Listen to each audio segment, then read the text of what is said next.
우리 함께 찬양하도록 하겠습니다. 하늘의 문을 여소서.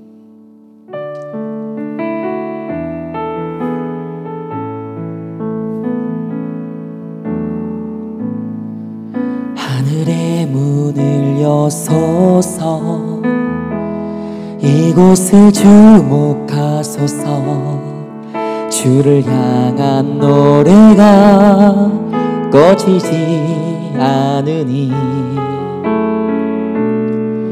하늘을 열고 보소서.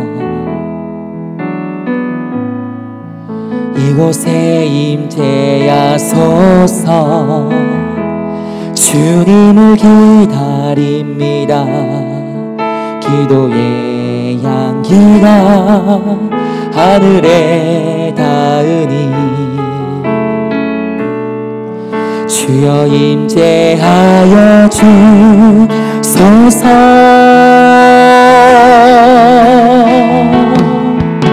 이곳에 오셔서 이곳에 앉으소서.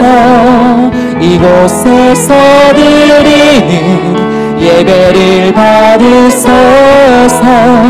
주님의 이름이 주님의 이름만이 오직 주의 이름만 이곳에 있음. 한 번 더 고백합니다. 하늘의 문을 여소서. 하늘의 문을 여소서. 이곳을 주목하소서. 주를 향한 노래가 꺼지지 않으니 주님 하늘을 열고 보소서. 하나님 이 시간 우리의 소원은 이곳입니다. 이곳에 임재하소서. 주님을 기다립니다. 기도의 향기가 하늘에 닿으니 주여 임재하여 주소서. 주소서.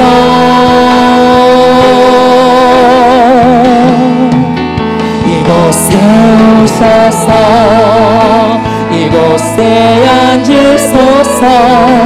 이곳에서 드리는 예배를 받으소서. 주님의 이름만이 오직 주의 이름만 이곳에 있음. 이곳에 오셔서 이곳에 앉으소서. 이곳에서 드리는 예배를 받으소. 주님의 이름이 주님 오직 주님의 이름만을 송축합니다. 오직 주의 이름만 이곳에 있음. 내 영혼 거룩한 은혜를 향하여 내 영혼 거룩한 은혜를 향하여 내 마음 완전한 하나님 향하여 이곳에서 바로 이 시간 하나님을 예배하. 한 번 더 내 영혼 거룩한 내 영혼 거룩한 은혜를 향하여 내 마음 완전한 하나님 이곳에서. 그렇습니다. 바로 이 시간 하나님을 우리 마지막으로 고백합니다.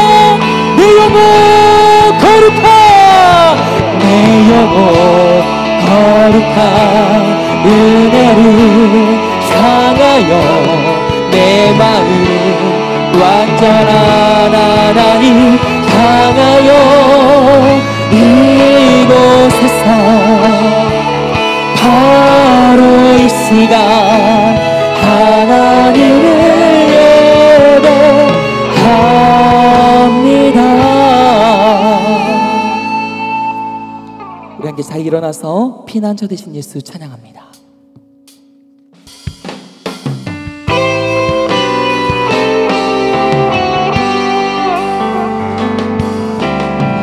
피난처 되시는 주 예수 영원하시니와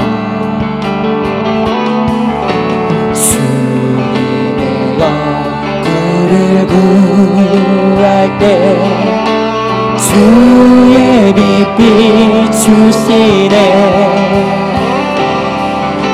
전생은 주님께 속했네. 승리는 우리의 것.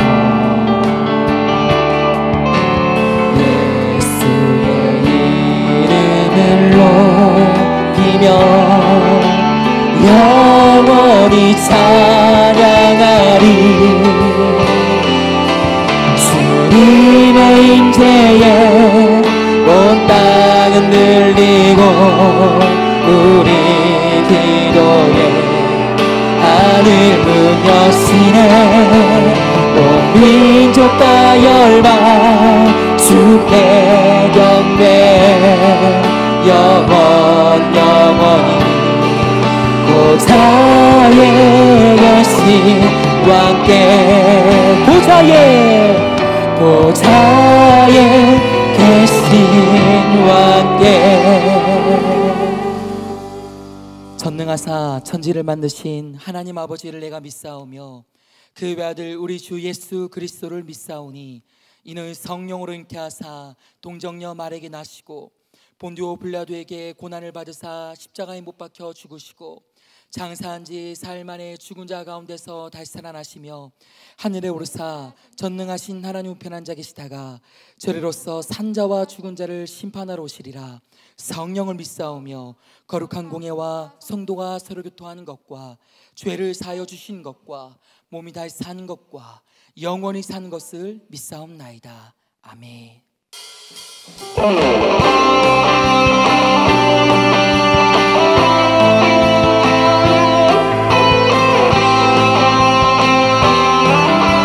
우리 함께 마음을 모아 고백합니다. 거리마다 기쁨으로 춤을 추게 하시고 주님의 백성이 기도할 때에 주의 백성 기도할 때 이 땅이 회복될 것입니다. 이 땅 회복하소서. 우리 2절로 찬양합니다. 십자가 앞에서 십자가 앞에 행할 때 주의 빛 비추시고 물이 바다 덮음 같이 주님의 영광으로 채우소서. 주 영광 채우소.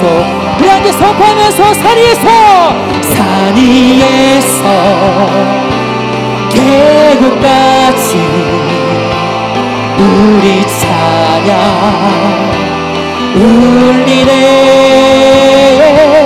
하늘에서 열방까지 우리 노래 가득하네.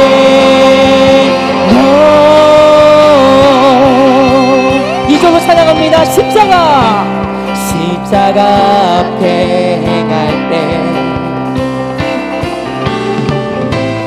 주의 빛 비추시고 물이 바다 덮음 같이 주 영광 채우소서. 산 위에서 계곡까지 우리 찬양 울리네. 하늘에서 떨방까지 우리 노래 가득. 한 번 더 산 위에서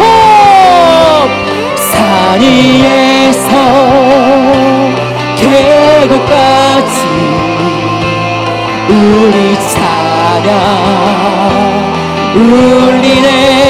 하늘에서 열방까지 우리 노래 가득하네. 할렐루야 고백합니다. 할렐루야 할렐루야 할렐루야 할렐루야. 목소리 높여서 할렐루야 할렐루야 날렐루야 날렐루야. 우리 주인 되신 하나님 앞에 할렐루야 할렐루야 할렐루야 할렐루야. 우리 마지막으로 할렐루야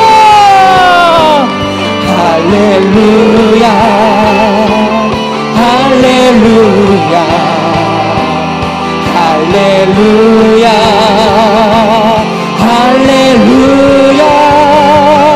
산 위에서 계곡까지 우리 찬양 울리네. 하늘에서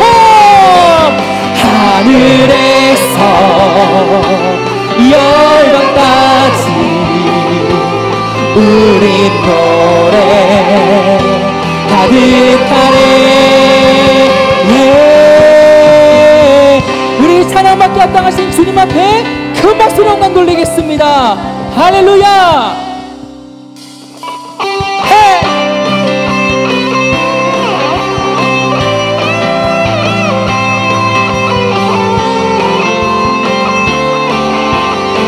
우리 고백합니다. 성령이 임하소서.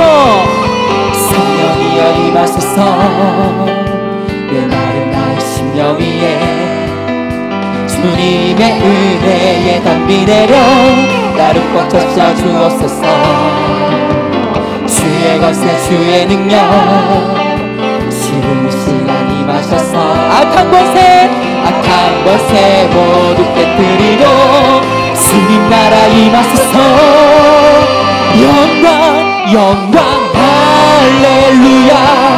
예수의 그 피가 내게 승리 주네 구원이 되시네. 영광 할렐루야. 예수의 이름이 능력되네 소망이 돼. 우리 한번 힘차게 선포하면서 성령이여 임하소서. 내 마른 나의 심령 위에 주님의 은혜에 담비 내려 나를 꽉 잡아 주옵소서. 오늘 이 예배 가운데 주님 임하셔서 모든 악한 권세는 무너질지어다. 할렐루야. 주님 나라 임하소서. 할렐루야. 영광 할렐루야. 예수의 그 피가 내게 승리 주네 구원이 되시네. 영광 할렐루야. 예 이름이 능력되네 소망이 돼. 우리 기타로 주님을 찬양합니다.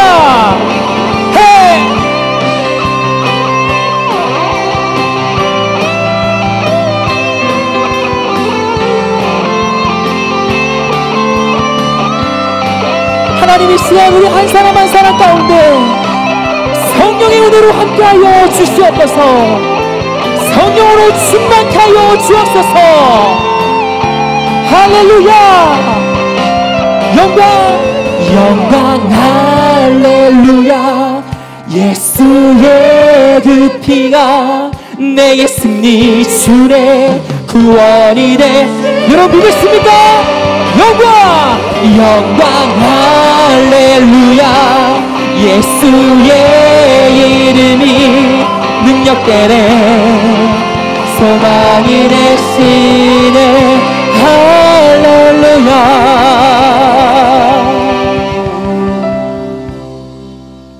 우리 옆에 있는 분들에게 이렇게 고백하겠습니다. 하나님이 여러분과 함께 하십니다.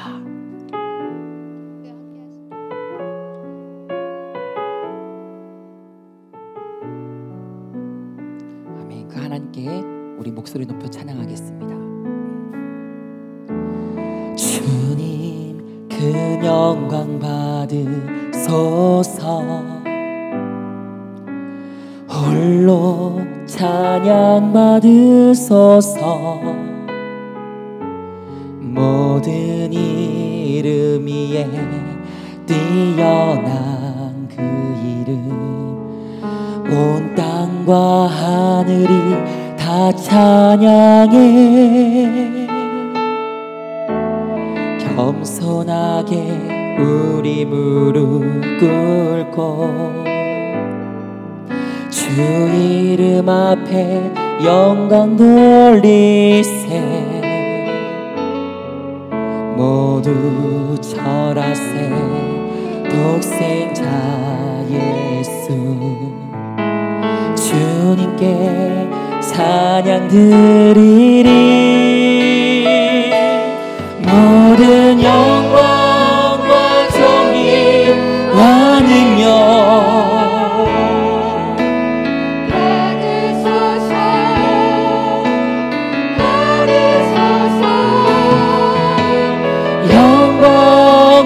존귀와 능력 받으소서. 받으소서. 그리스도 살아계신 하나님 주님 큰 영광 받으소서. 주님 큰 영광 받으소서. 홀로 찬양 받으소서. 모든 이름 위에 뛰어난 그 이름, 온 땅과 하늘이 다 찬양해. 겸손하게 우리 무릎 꿇고 겸손하게 우리 무릎 꿇고 주님의 이름 앞에 영광도 그 이름 앞에 모두 절하세. 모두 절하세. 독생자의 우리 시간 우리 마음과 뜻과 정성을 다해서 고백합니다. 모든 영광과 존귀와 능력 받으소서. 모든 영광과 존귀와 능력 받으소서. 그리스도 살아계신 그리스도 살아계. 우리 마지막으로 모든 영광과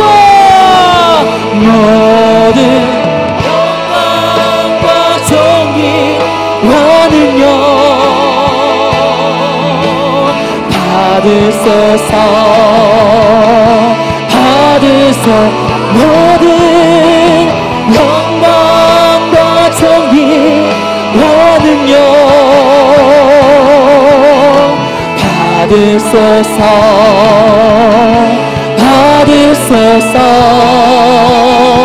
그리스도 살아계신 송축하리라.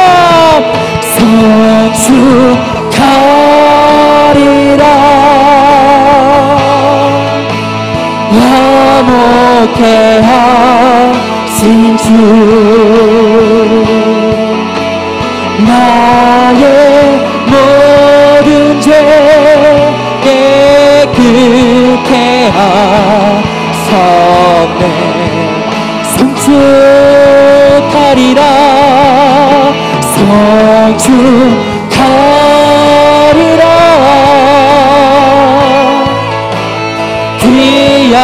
귀하신 어린 양 모두 서라고 모두 외치리라 성축하리라 성축하리라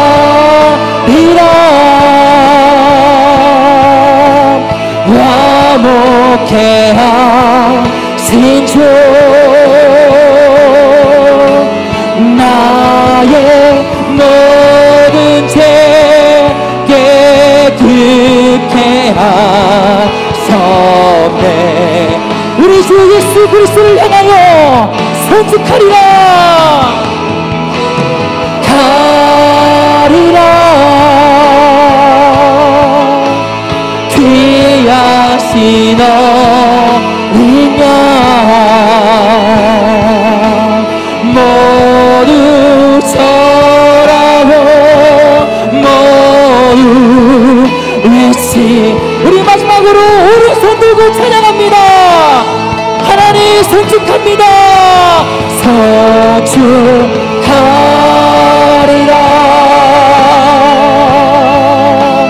화목해 하신 주 나의 모든 죄 깨끗해 그 예수 그리스도로 말미암아 우리가 하나님 아버지께 나아갑니다 성축하리라 귀하신 어린 양 모두 절하고 모두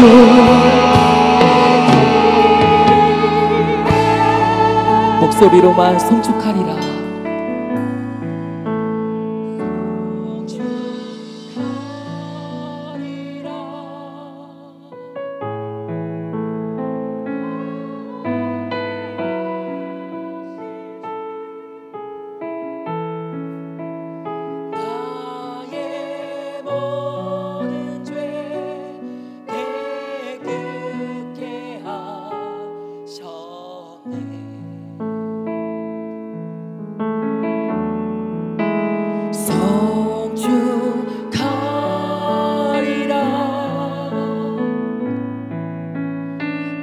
귀하신 어린 양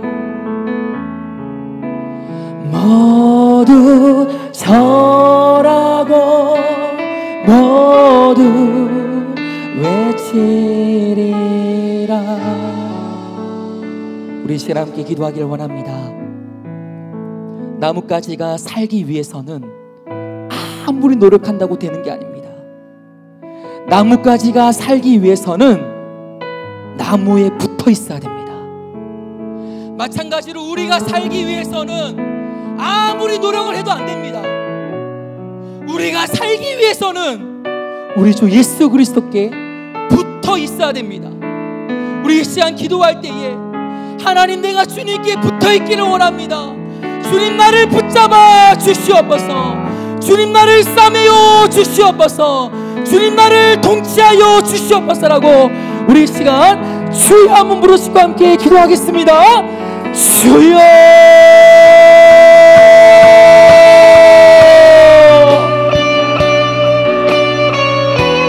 하나님 우리가 주님께 붙어있는 인생 되기를 원합니다 우리 주 예수 그리스도로 말미암아 하나님과 우리를 화목하게 하신 주님을 찬양합니다 하나님 우리가 우리 인생을 잣대로 살아가는 것이 아니라 오직 주님의 뜻 가운데로 살기를 소원하오니 하나님 우리 인생을 다스려 주시옵소서 하나님 우리를 싸매어 주시옵소서 하나님 우리를 붙들어 주시옵소서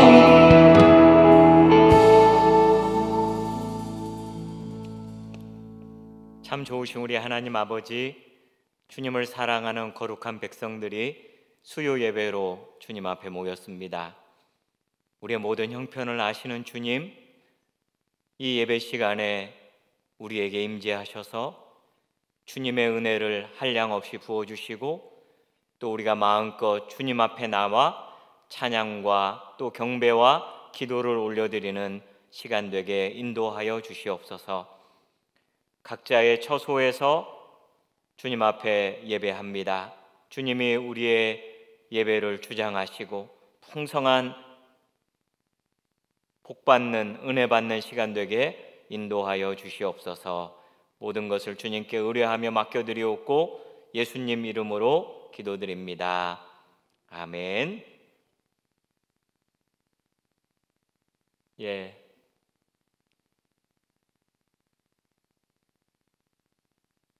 여러분들에게 이제 우리 교역자들이 전화 신방도 하고 이렇게 하고 있는데 여러분들도 좀 교역자들에게 전화도 주시고 이렇게 하시면 좋겠어요. 여러분에게 기도 제목이 있다든지 또 목사님에게 또 안부가 묻고 싶다든지 하면은 여러분들도 또 교구 목사님에게 이렇게 전화도 하시고 이렇게 교제하는 그런 시간을 가지시기를 바랍니다. 이제 이번 주는 본당 예배와 온라인 예배를 함께 진행하고 있는데 우리가 어디서 예배하든지 우리 하나님께서 우리 예배를 기뻐 받아주십니다. 우리가 영과 진리로 우리가 있는 곳에서 또 예배당에서 이렇게 예배 드려주시면 감사하겠습니다. 이번 주 토요일까지 새벽 기도회는 녹화해서 유튜브로 방송하고 있는데요. 제가 보니까 처음 이제 그 새벽 기도가 유튜브로 나갈 때에는 많은 분들이 클릭을 해서 새벽 기도에 참여를 했어요. 이제 근데 시간이 가면 갈수록 그 사람들이 클릭하는 횟수가 줄어드는 것을 제가 보게 됩니다. 회개할지어다. 예, 이제 처음에 이제 신기해서 새벽 기도가 여기 나오네 하면서 클릭하신 분도 계실 텐데 여러분들이 좀 기도할 때 아닙니까? 여러분 열심히 좀 기도해 주시고 또 9시 그 기도 나갈 때에도 여러분이 그 현장에서 무릎 꿇어 기도하시고 정말 이럴 때 우리가 더 열심히 주께 매달려야 할 때인 줄 믿습니다. 열심히 더 기도해 주시는 우리 남양교회 성도님들 되시기를 바랍니다. 이제 말씀을 듣도록 하겠습니다. 오늘 임승길 목사님께서 말씀을 준비해 주셨습니다. 목사님 나오셔서 귀한 말씀 전해 주실 텐데 목사님 사랑하고 또 격려하는 마음을 담아서 우리 박수로 목사님 모시도록 하겠습니다.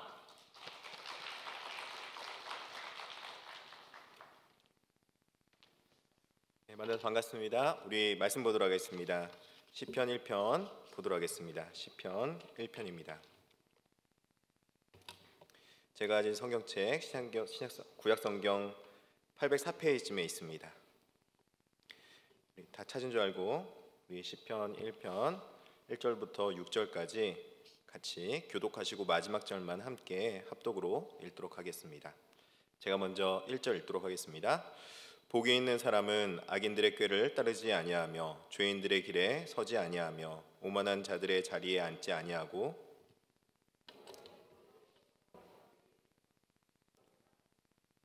그는 시냇가에 심은 나무가 철을 따라 열매를 맺으며 그 잎사귀가 마르지 않 같으니 그가 하는 모든 일이 다 형통하리로다. 그러므로 악인들은 심판을 견디지 못하며 죄인들이 의인들의 모임에 들지 못하리로다. 무릇 의인들의 길은 여호와께서 인정하시나 악인들의 길은 망하리로다. 아멘. 할렐루야. 오랜만에 이렇게 수요 강단에 여러분과 함께 만나게 돼서 너무 반갑습니다. 주님의 이름으로 사랑하고 축복합니다. 하나님의 은혜가 충만하기를 진심으로 축원드립니다. 얼마 코로나 기간 동안에 예배를 못 드리면서 제가 좀 제 자신이 누군가, 나는 뭐 하는 사람인가 한참 동안 정체성의 혼란을 좀 겪었습니다. 같이 성도들과 교제도 하고 기도도 하고 그렇게 함께 예배도 드리면서 함께 즐겁게 그냥 일상 속에서 예배를 드렸던 게 그냥 보편적으로 드렸던 게 그런 삶을 살았었는데 근데 이 코로나19 때문에 성도들 없이 이 넓은 대예배당에서 이렇게 예배를 드리기 위해서 설교를 녹화하는데 얼마나 마음이 무겁던지 얼마나 힘들던지 그때를 생각하면은 정말 눈앞이 캄캄하고 정말 성도 한 분이 얼마나 소중하고 또 함께 예배드리는 것이 얼마나 소중한지를 그때 정말 깨달았던 것 같습니다. 그 강단에 서서 설교를 전해야겠다 생각하고 아무도 없는 빈 강단에서 녹화하려고 딱 올라왔는데 내가 여기서 무엇을 전해야 될까? 정말 나는 누구인가? 내가 어떻게 말씀을 전해야 될까? 정말 많은 생각과 고민을 하게 되었습니다. 얼렁뚱땅 설교 녹화를 오후 설교 녹화를 하고 나서 내려왔는데 너무나도 너무 힘든 거예요. 뭐라고 하는 사람 없었고 뭐라고 다른 말 해주는 사람 없었지만 이게 누구에게 전달하고 또 그리고 어떤 말씀을 전해야 되는지 하나님의 음성이 나에게 어떻게 들려지는지 참 마음이 허전하고 공허하다 그런 생각 많이 해봤습니다. 그래서 구약 성경에 가장 좋아하는 시편 중에 한 편인 시편 1편을 찾아서 읽어보기로 했습니다. 오늘 본문의 1절은 이렇게 시작합니다. 복이 있는 사람은 악인들의 꾀를 따르지 아니하며 죄인들의 길에 서지 아니하며 오만한 자들의 자리에 앉지 아니하고 이렇게 말을 했습니다. 이 1절을 읽는데 마음에 확 와닿은 게 있었습니다. 무엇이냐면 1절 맨 앞부분에 있는 복이 있는 사람은 이란 말씀이었습니다. 복이 있는 사람은. 이 복이 있는 사람은 이라는 이 구절을 읽을 때 이 구약의 전체 말씀을 다 요약해 놓은 것 같은 느낌을 받았습니다. 하나님이 뭐라고 이 말씀을 써놨을까? 하나님이 어떻게 이 말씀을 써놨을까? 왜 이 말씀을 써놓고 우리에게 이 시편의 1편, 이 시편 중에서 이 개인의 감정과 하나님 앞에 나아가는 마음을 표현할 때 1편 1절에 복이 있는 사람은 이라고 표현했을까? 아마도 하나님께서 누구누구야 하나님이 마음이 이건데 내가 이렇게 살았으면 좋겠다 하는 마음이 아닐까 그렇게 생각해 봤습니다. 예를 들어서 누구누구의 이름을 넣는다면 뭐 철수야, 순이야, 내가 복받고 살았으면 좋겠다. 또 때론 내 이름을 넣으면은 승기라, 내가 다른 건 모르겠는데 내가 하나님으로부터 복받고 살았으면 좋겠다. 그렇게 전달되는 것 같았습니다. 그러면서 살아간데 힘들지? 이 세상 살아간데 정말 힘들 거야. 그래서 꼭 필요한 게 있는데 그것이 무엇인지 보면은 네가 하나님께로부터는 복받고 살았으면 좋겠다. 그렇게 전달되는 것 같았습니다. 그래서 하나님께서 이렇게 우리에게 복을 내려주기로 작정하셨고 또 복의 길을 내려주지 않았나, 복 받는 길로 살아가는 방법을 알려주지 않았나 그렇게 생각을 해봅니다. 시편 1편에는 복이 있는 사람이 어떤 사람인지 우리에게 알려주는 것 같습니다. 1절에 복이 있는 사람은 이렇게 말하면서 이 복받은 사람이 누구일까 우리에게 의문점을 갖게 합니다. 이 복받은 사람이 누구일지 구약 성경에 천천히 읽어보면은 구약 성경 처음서부터 복받은 존재가 누구인지 창세기 1장에서부터 나오는 걸 볼 수 있습니다. 창세기 1장 28절에 보면은 하나님으로부터 창조된 우리가 복받은 존재였습니다. 창세기 1장 28절입니다. 하나님이 그들에게 복을 주시며 하나님이 그들에게 이르시되 생육하고 번성하여 땅에 충만하라. 땅을 정복하라. 바다의 물고기와 하늘의 새와 땅에 움직이는 모든 생물을 다스리라 하시니라. 하나님께서는 무엇보다도 사람을 창조하시고 그 사람에게 복을 주셔서 온 세상 만물을 다스릴 수 있도록 하나님께서 하나님의 청지기로 하나님의 대사로 삼으셨던 걸 볼 수 있습니다. 하나님께서 사람을 창조하시고 온 천하 만물을 다스릴 수 있도록 하셨는데 그 전에 왜 복을 주셨을까 생각해 보면은 아마도 흙에 불과한 아담이 온 천하 만물에 있는 이 생물들을 다스리는데 그 마음 가운데 두려움과 걱정과 근심이 있었지 않을까 그렇게 생각해 봅니다. 한낱 흙에 불과했던 사람이 하나님으로부터 하나님의 형상으로 창조받고 그 창조된 피조물이 온 천하 만물, 자기보다 더 큰 생물들을 다스리고 자기 말한 대로 따라올 수 있도록 인도해야 됐기 때문에 얼마나 두려웠을지 여러분 생각해 봤습니까? 우리 노래 보면은 사자굴에 어린 양들이 뛰놀고 라는 그런 찬양을 들어본 적이 있습니다. 여러분, 사자굴에 어린 양이 들어가면 어떻게 되는 줄 아십니까? 잡아먹힙니다. 여러분, 요나가 정말 하나님의 은혜로 고래 뱃속에서 나왔지, 제가 이제까지 고래 뱃속에 들어갔다가 살아나온 사람을 들어본 적이 없습니다. 그런데 그 연약한 사람이 온 피조물에게 말을 하고 또 그들을 다스리면서 그들이 그 아담의 말을 듣고 아담이 불러와서 그 이름을 하나하나 지어줄 때마다 그들이 그 이름을 받고 그 이름대로 살아갔던 것을 볼 수 있다는 것입니다. 바로 하나님께서 온 천하 만물을 다스릴 수 있도록 아담에게 복을 주셨던 것이죠. 또 어떤 복을 주셨는지 생각해 보니까 두 번째는 하나님과 교제하는 복을 누릴 수 있도록 해주셨습니다. 창세기 2장 3절입니다. 창세기 2장 3절에 하나님이 그 일곱째 날을 복되게 하사 거룩하게 하셨으니 이는 하나님이 그 창조하시며 만드시던 모든 일을 마치시고 그날에 안식하셨음이냐, 이렇게 말씀합니다. 하나님께서는 하나님께 주신 복을 간직하고 또 그 복을 유지할 수 있도록 하나님께서 일곱째 날을 복되게 하셨습니다. 그래서 그 날에는 하나님과 교제하면서 다른 어떤 무엇보다도 하나님의 거룩을 나눔받는, 하나님의 거룩하심을 공유해 주시는 그런 은혜를 받는 시간을 갖도록 해주셨습니다.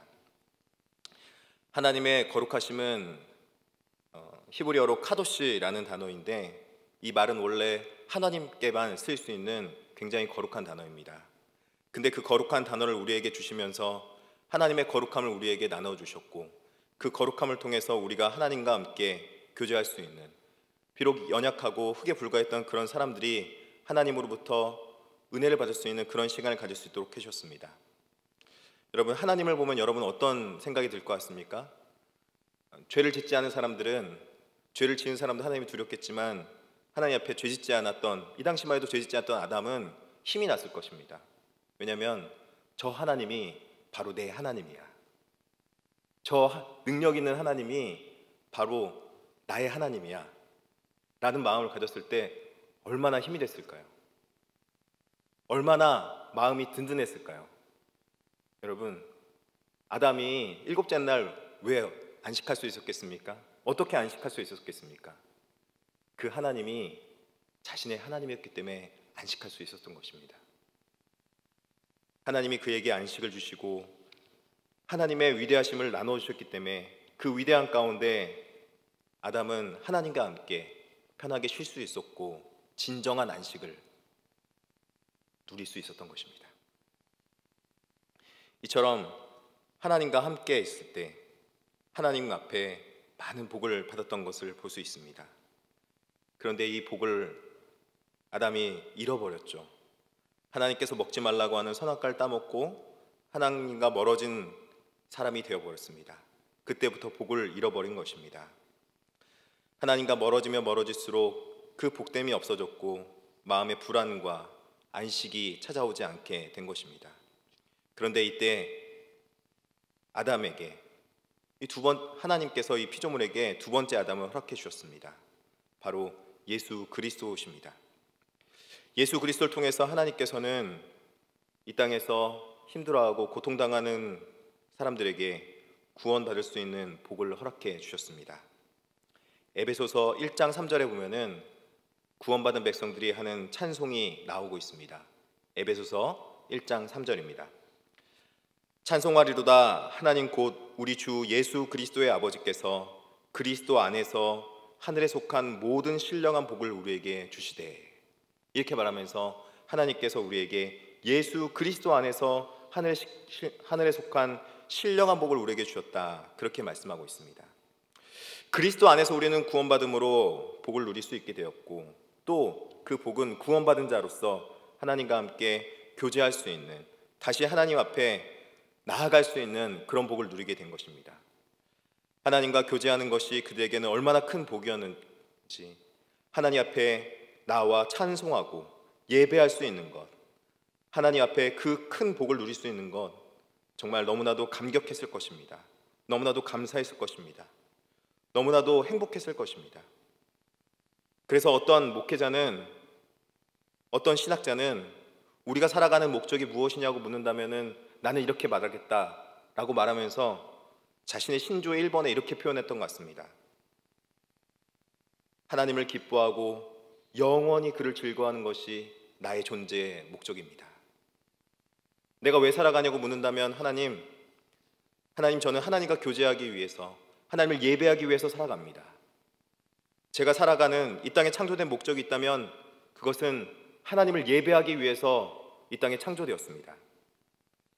하나님, 제가 이 땅에서 구원받은 이유가 무엇입니까? 하나님, 제가 왜 구원받았습니까? 묻는다면 조금도 두려움 없이 하나님, 저는 하나님 앞에 구원받았기 때문에, 예수 그리스도의 이름으로 구원받았기 때문에 이 땅에서 예배합니다. 그렇게 말할 수 있는 존재가 된 것입니다. 예배를 통해서 하늘의 신령한 복을 누리고, 또 무엇보다도 우리가 하나님과 교제하면서 우리의 기도가 우리의 예배와 함께 아름답게 올려질 수 있는 그런 풍성한 은혜를 누릴 수 있게 되는 것이죠. 하나님의 현현이, 하나님의 임재가 마치 바로 내 눈앞에, 바로 이곳 자리에 임한 것처럼 느껴지고 체험되는 것이 바로 예배인 것이죠.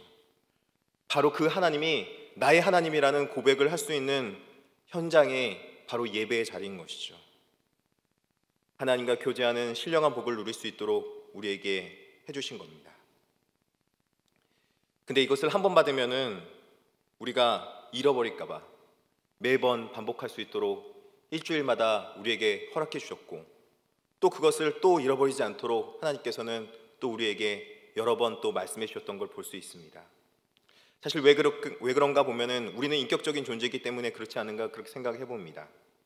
우리에겐 감정이 있어서 그 감정을 어느 때는 쉽게 잃어버릴 때도 있고, 또 그리고 우리는 지성이 있지만 그 지성으로 계속 기억하며 살아갈 수 없기에 우리가 자꾸 하나님을 기억할 수 있도록 우리에게 다시 한번 되새김시켜주며, 우리가 의지를 낸다고 하지만 그 의지가 때로는 어려운 일을 만나고 힘든 일 만날 때마다 꺾여버리기 때문에 다시 한번 의지를 낼 수 있도록 우리에게 인격적으로 다가오시는 것입니다.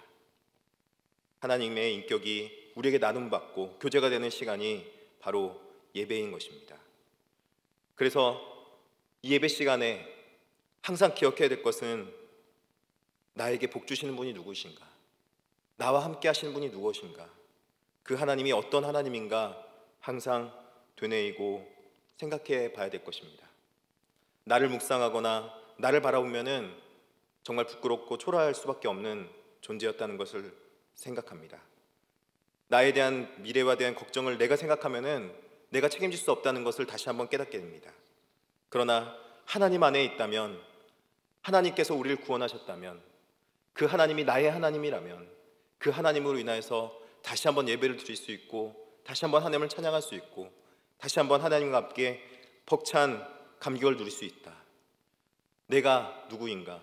나는 하나님의 존귀한 자녀가 아닌가? 그렇게 다시 한번 생각해 봅니다. 그러므로 사랑하는 성도 여러분, 오늘 세 가지 이야기를 했는데요, 이 세 가지 중에서 다 종합해 보면은 여러분 결론이 무엇인 줄 아십니까? 결론은 지금 예배드리고 있는 우리가 복받은 자라는 겁니다. 바로 우리가 복받은 자입니다.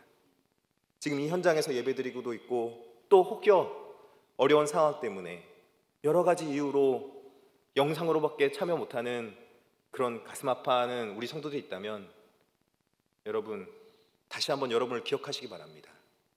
여러분은 하나님으로부터 복을 받은 하나님의 거룩한 주의 자녀입니다. 그 하나님께서 주신 복된 정체성을 절대 잃어버리지 마시기 바랍니다. 복이 있는 사람은 누구입니까? 바로 구원받은 우리, 하나님께 예배하는 우리일 줄 믿습니다. 하나님께서는 이 복을 많이 누리셨으면 좋겠다, 그렇게 생각한 것 같습니다. 우리가 때론 이 땅 가운데서 힘든 일 당하고 어려운 일 당하더라도 우리가 복된 존재임을 날마다 생각하고, 우리가 때로는 어려운 일 당할지라도 그 가운데서도 하나님의 복된 방법으로 살아갈 수 있도록 우리에게 복된 길을 내어주셨습니다. 복에다 길을 내어주신 것이죠. 그래서 그 복된 길을 마치 꽃길처럼 걸어갔으면 좋겠다, 그렇게 여겼던 것 같습니다. 그래서 그 복된 길을 갈 수 있도록 우리에게 길을 내어주셨고, 그 방법대로, 길은 바로 방법 아니겠습니까? 그 길대로, 방법대로 살아가는 자들은 복된 길을 살아갈 수 있도록 인도해 주겠다, 그렇게 오늘 본문에 약속해 주셨습니다. 반대로 복이 아닌 길도 있는 것을 우리에게 알려줍니다. 다 좋은데 이 길로 살면은 복 없어, 그 길로 가면 안 돼, 그 길로 살아가면은 복된 하나님의 길을 못 살아간다, 그렇게 말씀해 주는 길이 있다는 것입니다. 하나님께서 우리를 자녀처럼 여기시기에 걱정하는 마음이 더 크지 않았나, 그렇게 생각해 봅니다. 그래서 먼저 가지 말아야 될 길을 우리에게 알려줍니다. 1절에 이렇게 말합니다. 1절, 복이 있는 사람은 악인들의 꾀를 따르지 아니하며 죄인들의 길에 서지 아니하며 오만한 자들의 자리에 앉지 아니하고, 이렇게 말합니다. 첫 번째는 악인의 꾀를 쫓지 아니한다. 두 번째는 죄인의 길에 서지 아니한다. 세 번째는 오만한 자리에 앉지 않는다, 그렇게 말합니다. 처음에는 그 길이 나쁜 길인지 좋은 길인지 모르고 악인한테 꾀임받아서 그 길을 쫓아가다 봅니다. 그리고 그 길을 쫓아가다 보니까 깨달은 거 있습니다. 이 길이 아닌데, 이 길은 죄의 길인데, 죄의 길이야. 가보니까 죄의 길인 거예요. 이거 큰일 났네. 근데 가다 보니까 돌아오는 길을 잊어버린 것 같습니다. 그래서 그냥 그 자리에 앉아버렸습니다. 오만한 자리에 앉아버린 것 같습니다. 점차 그 길로 가다 보니까 아마 못 빠져나오나 보죠. 그래서 이 길의 특징이 있다면 사실은 이 길은 본인도 모르게 그 길에 꾀임받아서 그냥 쭉 가지만 그 길에서 돌아올 때는 혼자는 못 돌아오는 길이 바로 그 길입니다. 복된 길이 아닌 길로 갔는데 이 길이 아니다 싶은데 그 길에서 돌이켜야 되는데 그 길에서 돌이킬 수 있는 방법을 잘 모르는 거예요. 어떻게 돌이켜야 될지를 잘 모르는 거예요. 이 길이 아닌데 어디로 가야 되지? 마치 길을 잃은 어린 양처럼, 방황하는 어린 양처럼 광야에서 어디가 길인지 모르고 방황하는 그런 모습이라는 것입니다. 누군가의 도움이 필요했을 것입니다. 그래서 보니까 하나님께서는 그런 똑같은 삶을 살아갔던 이스라엘 백성들에게 사사를 허락해 주지 않았나, 그런 생각해 봅니다. 사사기에 보면은 그렇게 수많은 잘못된 길로 갔던 많은 사람들을 볼 수 있습니다. 혼자 그 길을 갔다가 다시 돌아올 수 있을 거라고 생각했는데 그 길로 돌아오지 못하는 많은 이스라엘 백성들이 있었던 것이죠. 그래서 하나님께서는 그들을 돌이키기 위해서 어떻게 했는 줄 아십니까? 사사를 허락해 주십니다. 처음에는 그들도 그 길이 복된 길인지 복된 길이 아닌지 모르고 갔던 걸 볼 수 있습니다. 사사기 2장 10절에 보면은 이렇게 말하고 있습니다. 그 세대의 사람도 다 그 조상에게로 돌아갔고 그 후에 일어난 다른 세대는 여호와를 알지 못하며 여호와께서 이스라엘 위하여 행하신 일도 알지 못하였더라.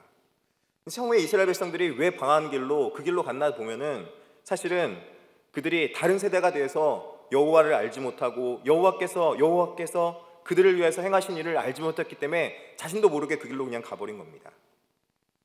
죄의 길인지 복된 길인지 그 길이 무엇인지 몰랐던 거죠. 그런데 하나님께서 그들에게 사사를 보내주어서 그들을 구원해내시고 그들이 여호와께 부르짖을 때에 그들의 부르짖음을 응답하셨던 것을 볼 수 있습니다. 사사기 3장 9절입니다.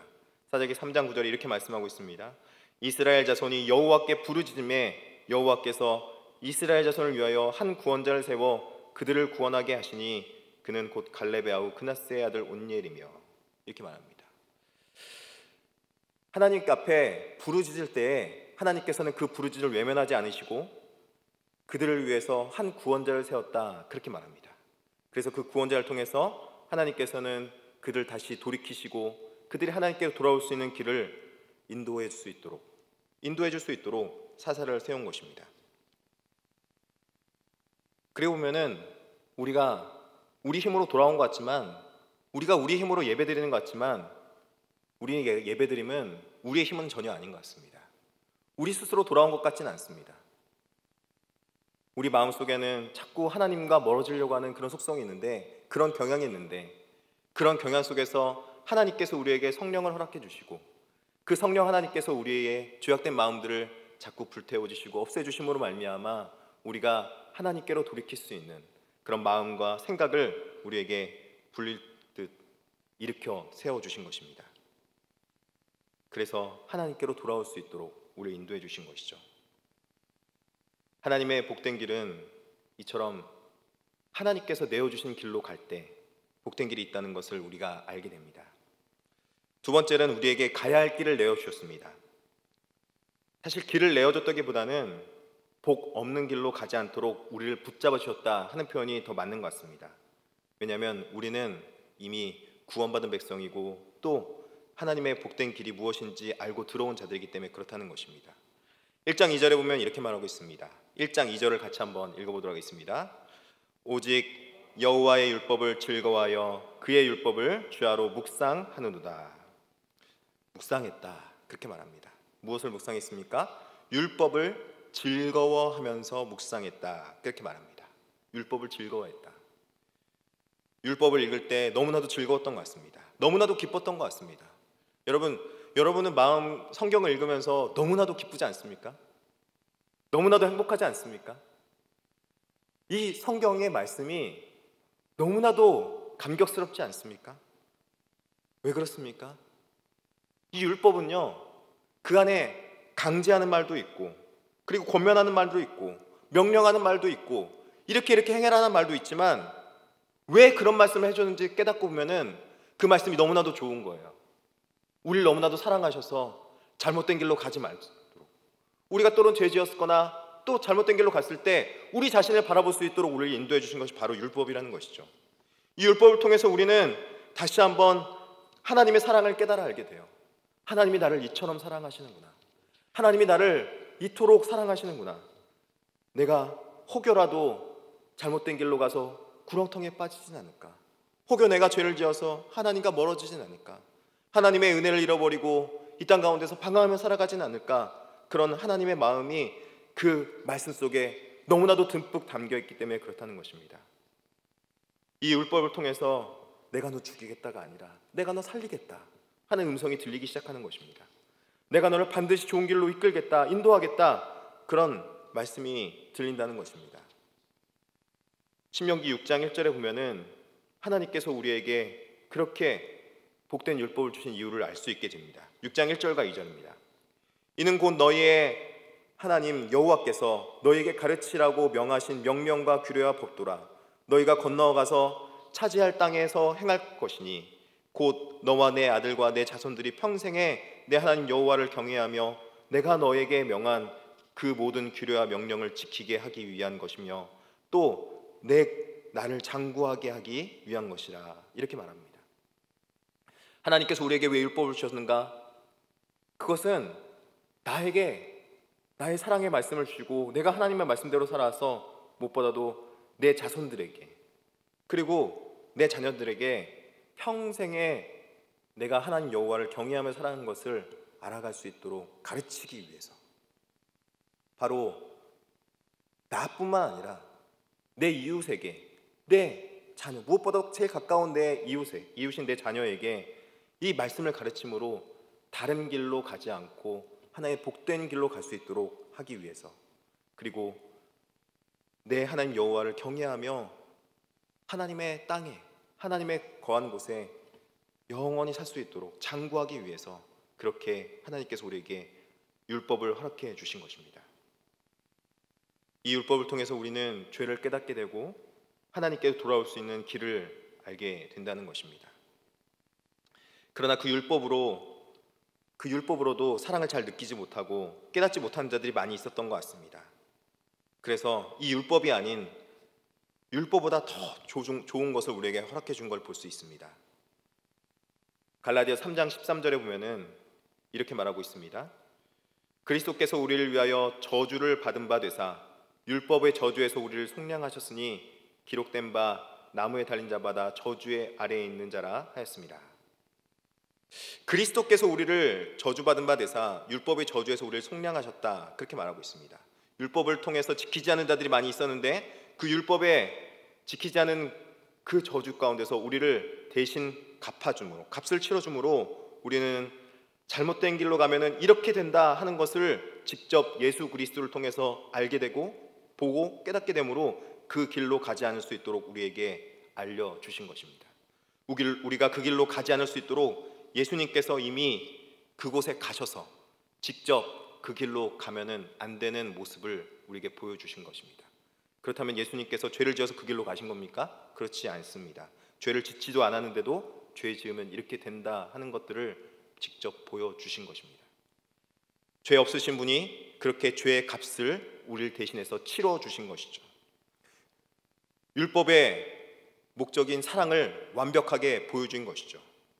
그 율법을 통해서 우리에게 율법을 해결하는 방법을, 율법이 우리에게 말해주는 방법을 진짜로 무엇인지 알려주신 것이죠. 그리스도의 사랑이 그 십자가를 통해서 너무나도 절절히 나와 있는 것이죠. 예수 그리스도께서 우리를 얼마나 사랑하셨는가, 너가 이 길로 오지 않을 수 있도록 내가 너에게 보여주마. 그리스도는 모든 믿는 자에게 의를 위하기 위해서 율법의 마침이 되셨다, 그렇게 말합니다. 율법이 마침이 되셔서 율법의 잘못된 길로 갔을 때 이 길로 가게 된다. 그러니 너가 하나님의 말씀대로 살아갔으면 좋겠다, 그렇게 말씀해주고 있는 것이죠. 율법을 다 이루신 것입니다. 율법이 마친 사랑을 통해서 우리에게 다 보여주시고 우리를 하나님의 사랑을 깨달을 수 있도록 말씀해 주셨습니다. 그래서 우리가 바로 하나님 앞에 갈 때 이 율법을 통해서 하나님의 사랑을 깨달을 수 있도록 우리에게 진정한 사랑이 무엇인지 베풀어 보여주신 것입니다. 그리스도의 십자가인 것이죠. 그래서 그 길로 갈 때 우리는 하나님께서 주신 열매, 사랑의 열매를 맺고 그 사랑의 은혜로 말미암아 우리가 이 땅 가운데서 충만한 은혜를 누리며 살아갈 수 있도록 만들어 주신 것입니다. 여러분, 우리가 이 땅 가운데 살아갈 때 우리가 어떻게 열매를 맺을까? 우리가 어떻게 이 땅 가운데서 우리가 철을 따라 열매를 맺을 수 있을까 생각해 볼 것 같습니다. 우리는 이 땅 가운데 살아갈 때 우리가 어떤 모습으로 살아가야 될까 생각할 수 있게 됩니다. 어떻게 살아갈 수 있겠습니까? 우리는 사랑받은 만큼 살아갈 수 있을 것입니다. 부모님한테 사랑받으면 그 사랑을 자손들에게 내리사랑으로 줄 것입니다. 우리 이 땅 가운데서 받은 은혜를 내리은혜로 줄 수 있을 것입니다. 우리가 만약에 하나님의 사랑을 받았다면 그 받은 사랑을 우리의 이웃들에게 베풀 수 있는 자가 되는 것입니다. 그래서 무엇보다도 우리가 받아야 될 것이 있다면, 우리가 사랑을 베풀기 위해서 받아야 될 것이 있다면 우리가 먼저 하나님의 사랑을 충만히 받아야 된다는 것입니다. 그래서 그 하나님의 사랑에 충만하게 젖어서 하나님 앞에 먼저 열매 맺는 그런 모습이 있어야 됨을 오늘 본문을 통해서 말씀해주고 있다는 것입니다. 시편 1편 3절입니다. 이 3절 같이 한번 읽어보겠습니다. 3절입니다. 그는 시냇가에 심은 나무가 철을 따라 열매를 맺으며 그 잎사귀가 마르지 않음 같으니 그가 하는 모든 일이 다 형통하리로다. 아멘. 시냇가에 심은 나무는 움직이는 나무는 아닙니다. 그리고 무엇인가를 뭔가 열심히 하려는 건 아닙니다. 그러나 그 나무는 그 있는 자리에서 하늘에서 주는 많은 은혜를 받고 또 땅에서부터 오는 많은 그 영양분을 먹으며 있는 그 자리에서 열매 맺고 추운 겨울도 지나가고 그리고 잎사귀가 떨어지는 가을도 지나가면서 때가 되기를 기다리며 살아가는 것입니다. 바로 그 있는 그 자리에서 바로 버티며 인내하며 살아가는 모습인 것이죠.